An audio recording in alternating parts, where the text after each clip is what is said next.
Bonjour, aujourd'hui dans Mediafact, l'émission de fact-checking de la rédaction de Mediapart, on va parler d'un sujet a priori qui peut sembler comme ça très technique et aride, l'assurance chômage, mais qui est en fait très important puisqu'il s'agit de la protection et des droits de centaines de milliers, de millions de demandeurs d'emploi en France. En ce moment même, les syndicats et le patronat sont en train de négocier la nouvelle convention d'assurance chômage.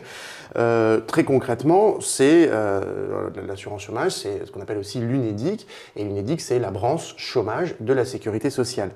Et parce qu'il y a dans cette branche chômage de la sécurité sociale des déficits importants, on va d'ailleurs y revenir dans cette émission, eh bien le gouvernement, alors même que cette négociation n'est pas terminée, met la pression et menace déjà de baisser à l'avenir les allocations chômage si syndicats et patronat ne se mettent pas d'accord. On écoute par exemple la ministre du Travail, Myriam El Khomri, c'était début février sur BFM TV. Si les partenaires sociaux n'arrivent pas à se mettre d'accord sur la nouvelle convention de l'assurance chômage, le gouvernement prendra ses responsabilités et évoquera toutes les pistes. Qu'est-ce que la ça veut dire ? dégressivité. Ça veut dire... Dégressivité, autrement dit, plus le temps passe, plus les allocations chômage baissent. Alors sur ce sujet, toujours très sensible quand il s'agit d'emploi, de l'assurance chômage, on entend beaucoup d'approximations et aussi deux arguments qui reviennent très souvent dans le débat public. On nous dit par exemple que l'assurance chômage serait proche de la faillite ou que les allocations versées aux chômeurs français sont, comparées aux autres pays européens, beaucoup trop généreuses. Donc on va parler de tout ça aujourd'hui avec deux journalistes de Mediapart, Dan Israël et Mathilde Goenec. Bonjour à vous deux. Bonjour. Et Dan, on va commencer avec toi. On va peut-être rappeler d'abord de quoi on parle exactement, l'assurance chômage, la convention UNEDIC. Oui, tout à fait. Alors, donc, l'UNEDIC, c'est l'organisme chargé de gérer l'assurance chômage. Alors, ce n'est pas une administration publique, ce n'est pas un service du ministère du Travail, c'est une association.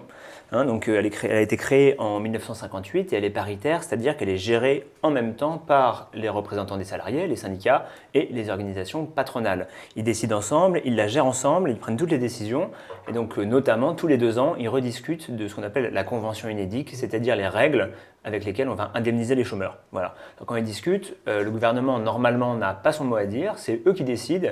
C'est seulement s'ils n'arrivent pas à un accord que le gouvernement peut intervenir. Mais ce qui n'empêche pas que régulièrement, c'est toujours le jeu d'ailleurs, ils mettent un peu la pression comme ça sur les syndicats et le patronat. Bon, et alors ce qu'on entend partout, donc depuis que la négociation a commencé, ce qu'on entend en fait à chaque discussion autour de l'assurance chômage, c'est que les déficits sont vraiment en train d'exploser et c'est souvent ce qu'on voit dans les médias. Par exemple, on va regarder cet extrait de reportage sur Public Sénat présentant la réforme, présentant la négociation de l'assurance chômage. Autour de la table, la tension est palpable. Syndicats et patronat s'attaquent à la dette record de l'assurance chômage, 25,8 milliards d'euros. Une dette qui en période de crise augmente mécaniquement. On a moins de cotisations et donc davantage de dépenses d'indemnisation. Ainsi, si les comptes de l'UNEDIC étaient encore dans le vert en 2008, la dette pourrait atteindre les 35 milliards d'euros en 2018. Alors Dan, évidemment, 35 milliards d'euros en 2018 de déficit, évidemment c'est un chiffre qui frappe. Et on s'imagine donc, à entendre ce chiffre, que le système est pas loin de s'effondrer tout simplement, ou bien que pour le sauver, il va falloir faire des économies vraiment drastiques. Est-ce que c'est la réalité ? Oui, c'est normal, oui, il y a un trou financier, il est assez conséquent, puisqu'on parle donc pour l'année 2015 de 4,5 milliards d'euros de déficit. Voilà, donc ça c'est 4,5 milliards, alors que pendant toute l'année 2015, l'assurance chômage a payé des indemnisations et des allocations aux chômeurs pour un montant de 34 milliards. Donc 4 milliards et demi pour 34 milliards, c'est assez conséquent. Et des trucs comme ça, il y en a presque tous les ans. Donc les pertes s'accumulent. En 2015, les pertes cumulées s'élevaient à 26 milliards d'euros. Donc c'est pas mal. Et effectivement, on s'attend à ce qu'en 2018, ça dépasse les 30 milliards. C'est une somme importante. Mais bon, il faut quand même relativiser. Par exemple, ça représente à peu près l'équivalent de 1,5% de la dette publique totale française. D'accord, donc ça c'est les masses, mais est-ce que ça veut dire que le système est en train de s'effondrer ? Est-ce que ça veut dire qu'on est tout près de la faillite ? Alors c'est quand même beaucoup plus compliqué que ça, parce qu'il faut avoir quelque chose en tête, c'est que la vérité, c'est que le régime de l'indemnisation chômage, il n'est pas en déficit, il est même excédentaire en lui-même. C'est-à-dire que l'argent que reçoit l'UNEDIC, donc c'est-à-dire que les salariés payent des cotisations, 2,4% sur leur salaire brut, et le patronat paye aussi des cotisations sur les salaires, 4%, donc 4 et 2,4%. Donc cet argent qui est récolté chaque année suffit à payer ce que l'UNEDIC doit aux chômeurs. Ça suffit à payer les indemnisations, c'est quand même important. C'est Ah ouais. même un petit peu en excédent. Là, si on regarde depuis 2008, cumulé, on a un excédent de 2,5 milliards. Donc c'est quand même plutôt correct. Voilà. Alors bien sûr, il y a des trous, il y a des années où c'est plus difficile. Par exemple en 2015, où le nombre de chômeurs explose, il y a eu un déficit, mais il est tout petit. 400 millions d'euros. Par rapport à 34 milliards distribués, c'est un petit peu plus que 1%. Mais alors, comment on explique qu'il y a un excédent en fait de ce système de cotisation et que par ailleurs il y a un énorme déficit? Alors en fait, bon, bien sûr, c'est la bonne question, mais évidemment, alors il y a deux éléments pour expliquer. Un élément qui est assez peu connu, c'est que, c'est que l'État a décidé que l'UNEDIC, en plus de payer les indemnisations des chômeurs, devait participer au budget de fonctionnement de Pôle emploi, donc la grande agence qui gère les chômeurs. Donc c'est-à-dire que donc depuis 2008, chaque année, l'assurance chômage verse 10% de tout ce qu'elle reçoit pour financer les locaux, les salaires, les coûts de fonctionnement de Pôle emploi.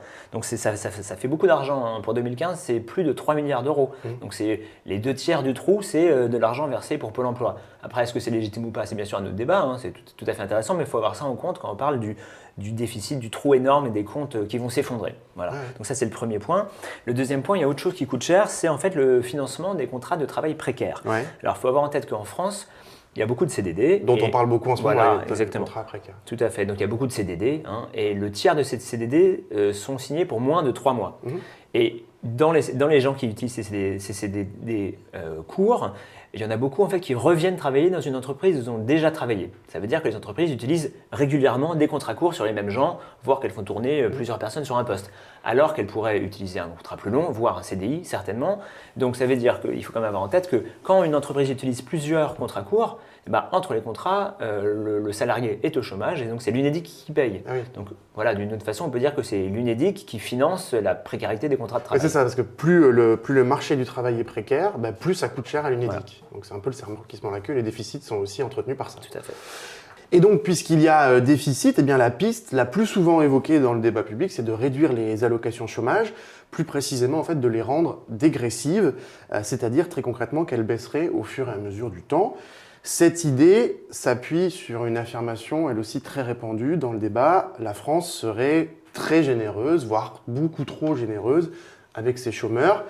Et c'est parfois, évidemment, exprimé de façon très, très cash, on va dire. On écoute par exemple le polémiste très de droite, Éric Brunet, sur RMC. La France est le pays du monde qui indemnise le mieux le chômage. Là, il n'y a pas de débat esthétique. Là, c'est une réalité concrète. Si on a tous autour de nous, vous, moi, Neumann, on a tous autour de nous un chômeur qui ne veut pas revenir dans l'emploi non pas parce qu'il est malhonnête, attention, faut pas exagérer, simplement parce que le chômage l'indemnise confortablement et qu'il se dit, bon, je vais attendre quelques semaines, quelques mois avant de rechercher sérieusement. Ça dure 2 ans. Donc Mathilde, Éric Brunet nous dit dans cet extrait vidéo qu'on a regardé que la France finalement est le pays qui indemnise le mieux les chômeurs au monde. Sous-entendu, les chômeurs français, ce sont des privilégiés, voire évidemment des assistés, puisqu'on entend beaucoup aussi cette rhétorique dans une partie du débat public français. Et donc on ferait mieux de réduire les allocations pour inciter les demandeurs d'emploi à retrouver un emploi. Alors, je vais me permettre, si possible, avant de répondre aux affirmations d'Éric Brunet, de faire un petit rappel sur le nombre de chômeurs en France. Parce que, de la même manière que pour l'UNEDIC, c'est bien d'avoir les masses en tête. Début 2016, on est en arrondi en nombre de chômeurs à 5,7 millions de personnes, dont 3,8 qui sont en catégorie A, donc qui ne travaillent pas du tout. Ce à quoi il faut rajouter à peu près 700 000 personnes, à ces 5,7 millions de personnes qui sont inscrites, mais qui en fait ne sont pas tenues de chercher un emploi, parce qu'elles sont en formation, en maladie, en contrat aidé, etc. Donc voilà, ça c'est à peu près la masse de chômeurs. Et donc sur ces quasi 6 millions de demandeurs d'emploi, combien sont réellement indemnisés par l'assurance chômage? Alors c'est là où ça devient intéressant et peut-être plus surprenant. Moins d'un inscrit sur 2 à Pôle emploi est en réalité indemnisé. Selon le chiffre les plus récents fournis par l'Unédic, 2,7 millions d'inscrits sont effectivement bénéficiaires d'une allocation chômage. Donc c'est encore moins que le nombre de chômeurs en catégorie A. Donc voilà, 2,7 millions d'inscrits. Alors pourquoi les autres ne touchent rien? Ils peuvent être inscrits sans jamais avoir travaillé, c'est le cas des jeunes par exemple, ou alors être inscrits mais ne pas avoir travaillé suffisamment pour toucher quelque chose. Ou alors être en formation et donc être payé par une autre caisse, etc. Donc en fait, il faut aussi relativiser la portée en fait de l'indemnisation. Par ailleurs, il est aussi possible de cumuler allocation chômage et petit salaire. Et c'est le cas de 600 000 personnes en fait, qui cumulent un emploi court, un emploi à temps partiel avec une allocation chômage pour tenir le coup. Et si on parle du montant des allocations, parce qu'évidemment ce que dit Éric Brunet, c'est exprimé de façon très cash, mais c'est aussi repris par une partie des politiques français, beaucoup à droite, mais aussi un peu à gauche en ce moment quand on parle du chômage. Donc est-ce que le montant des allocations, en effet, par rapport aux autres pays européens, une comparaison comme ça, est beaucoup plus élevé qu'ailleurs? Alors l'allocation moyenne en France sur ces 2,7 millions d'indemnisés est de 1 119 € bruts par mois. Ouais. Bon, je rappelle rapidement pour ceux qui n'ont jamais été au chômage, il en reste, que l'allocation chômage en France correspond à 71% de votre ancien salaire. 71%. 71%, oui. Et que pour toucher cette somme, pour toucher une allocation, il faut avoir travaillé minimum 4 mois. Et ils touchent, les allocataires, cette somme pendant combien de temps? Parce que ça aussi, c'est souvent discuté, on dit que c'est parfois trop long, etc. Alors, les allocataires, la durée d'indemnisation, dépend strictement du temps travaillé. Par exemple, si vous avez travaillé 4 mois, vous êtes indemnisé 4 mois. Si vous avez travaillé 9 mois, vous êtes indemnisé 9 mois. Et bien sûr, il y a un plafond. C'est la durée maximum d'indemnisation est de 2 ans et de 3 ans pour les seniors, en tout cas les chômeurs qui sont âgés de plus de 50 ans. Dans les faits, et j'insiste un peu sur ce point-là, dans les faits, près de 70% des allocataires touchent leur indemnisation moins d'1 an. C'est ça, donc l'idée de gens qui s'endormiraient au chômage pendant des années est avec un peu des fantaisiste. Voilà. Et alors sur la question de l'incitation à reprendre un emploi, parce que l'autre argument souvent entendu, c'est de dire justement les chômeurs français sont trop incités à rester hors de l'emploi, et donc du coup il vaut mieux rester hors de l'emploi que trouver un nouveau travail, parce que finalement c'est plus avantageux, quoi. Alors je me permets une petite précision, je parle en brut parce que même si une partie des allocataires en fait sont exonérés de cotisations sociales, les chiffres que l'on a sont en brut. Donc je reprends ce chiffre déjà cité, 1 119 € bruts par mois en moyenne, c'est l'équivalent d'un SMIC, et vu le coût de la vie, c'est pas non plus mirobolant. Je rappelle que la moitié des demandeurs d'emploi touchent moins de 1 000 € bruts par mois, et 95% des demandeurs d'emploi indemnisés touchent moins de 2 000 € par mois.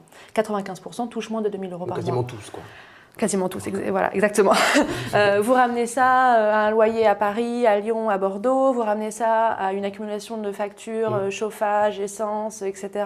En milieu rural, on comprend quand même qu'on a plutôt intérêt à retravailler plutôt qu'à vivre sur son allocation chômage. Et sur les comparaisons internationales, parce que souvent dans les émissions, etc., il y a des comparaisons comme ça, pays par pays, et on nous dit que la France est très haut dans le montant, dans l'enveloppe de...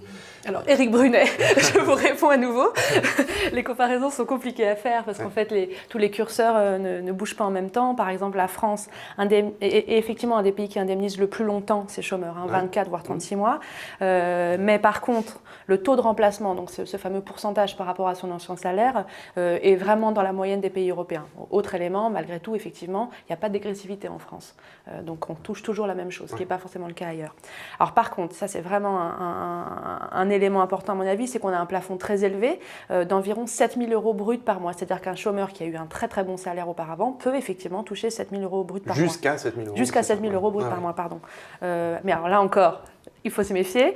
En 2014, seules 1000 personnes ont touché ce fameux plafond, ces fameux 7 000 € par mois. Et 95% en fait, en réalité, quasiment tous, comme tu l'as dit, touchent moins de 2 000. C'est pas ce plafond très élevé qui de toute façon... creuse le trou. Voilà, qui creuse le trou. Enfin, je le redis juste pour ceux que les comparaisons internationales intéressent, il y a dans plusieurs pays européens des critères qui nous sont étrangers en fait sur le calcul de l'allocation chômage, le fait d'avoir un enfant, 2 enfants, le fait d'avoir un conjoint qui travaille ou pas. Donc voilà, donc loin d'être très généreux, on est en fait plutôt dans la médiane des pays européens. Et pour parler de quelque chose qui est assez peu évoqué, c'est-à-dire quand l'indemnisation de l'assurance chômage s'arrête, pour tous les chômeurs non indemnisés dont on a parlé. Qu'est-ce qui se passe et quelles sont leurs sources de revenus? Qu'est-ce qui leur est possible?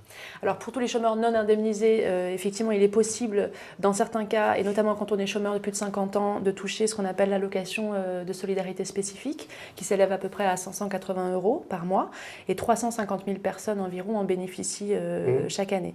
Ensuite, pour tous les autres, mais aussi pour ceux qui ne sont pas inscrits en fait, au chômage, il y en a aussi beaucoup en fait, qui sont en situation de ne pas avoir d'emploi, mais qui ne sont pas inscrits à Pôle emploi.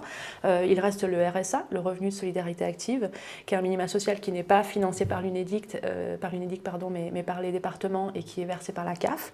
Je donne aussi ce chiffre-là, même si on est un peu en overdose, là, 2,5 millions en fait, de foyers français bénéficiaient du RSA fin 2015.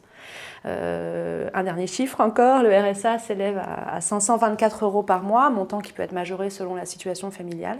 Et pour dépasser le seuil de pauvreté, en France, il faut gagner, selon l'INSEE, plus de 1 000 € par personne et 2 000 € si on a un couple avec 2 enfants. On est vraiment au niveau du seuil de pauvreté ou pas loin. Voilà, donc il faut relativiser le fantasme autour de la générosité de l'allocation chômage et des minima sociaux. Voilà. Et au-delà de cet éternel débat sur l'assistanat, etc. Voilà. etc. Bon, merci à vous deux.